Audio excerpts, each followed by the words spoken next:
அன்பார்ந்த இறைமக்களே, கிறிஸ்துவின் மறுப ஜபக்குழியின் வாயிலாக இன்று உங்களை சந்திப்பதில் நான் பெரும் மகிழ்ச்சி அடைகிறேன்.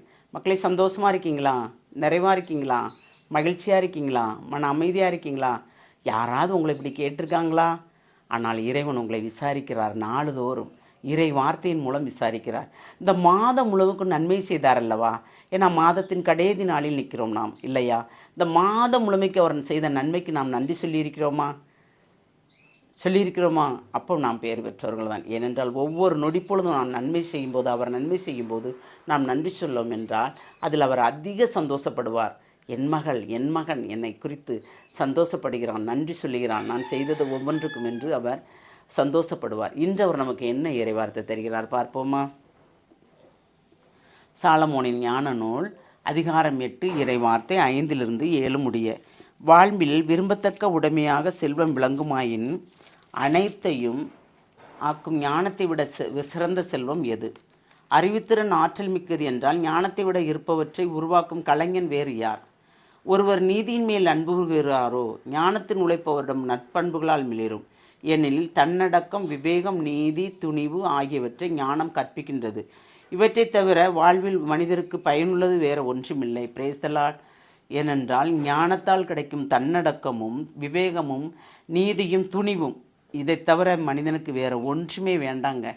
நாம் ஞானத்தோடு இருக்கோம் என்றால் தன்னடக்கம் வேண்டும், துணிவும் வேண்டும், விவேகம் வேண்டும். கண்டிப்பாக அடிக்கடி விவேகம் தாரும் ஆண்டவரே, நாங்கள் விவேகமற்றவர்களாக இருக்கோம் என்று சொல்லும்போது அவர் நற்பண்புகளால் நமக்கு மிளிரும்படியும் விவேகத்தால் நம்மளை நடத்தும்படியும் ஆண்டவர் ஆசீர்வதிக்கிறார்.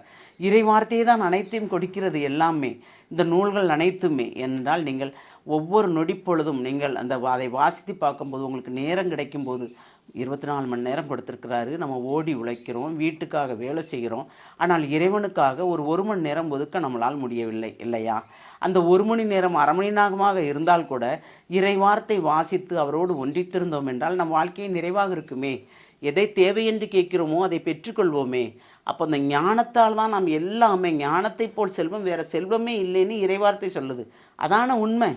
ஞானத்தோடு நடக்கும்போது தன்னை தேடி செல்வங்கள் வருமே. என்னால் ஞானத்தோடு தானே நாம் செயல்பாடு செய்கிறோம்.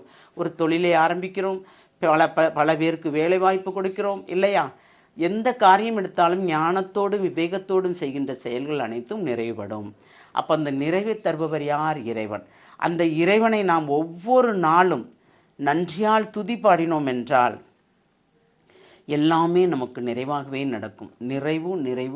நிறைவை தவிர குறைவில்லை. நாம் எதை நினைத்தோமோ அதை பெற்றுக்கொள்வோம். நான் நன்மையானதை நினைக்கிறோமா, இல்லை தேவையற்றதை நினைத்து மனக்குழப்பமும் சஞ்சலங்களும் அடைகிறோமா? உலகில் வாழுங்காலம் வரைக்கும் நாம் நிறைவுள்ள மனிதனாக வாழ்வோமே. நமக்கு எதற்கு குறைவுங்க? எதை கொண்டு நாம் நிறைவு குறைவு என்று கண்டுபிடிக்கப் போகிறோம்? ஒன்றுமில்லை. நம்ம இருப்பதை கொண்டு நிறைவாக இருக்கிறோம் என்று நிறைவுபடுத்துவோமே. இல்லாததை ஏன் கேட்டு இது என்னிடம் குறைவாக இருக்கிறது என்று ஏன் கேட்போமே இறைவனிடம்?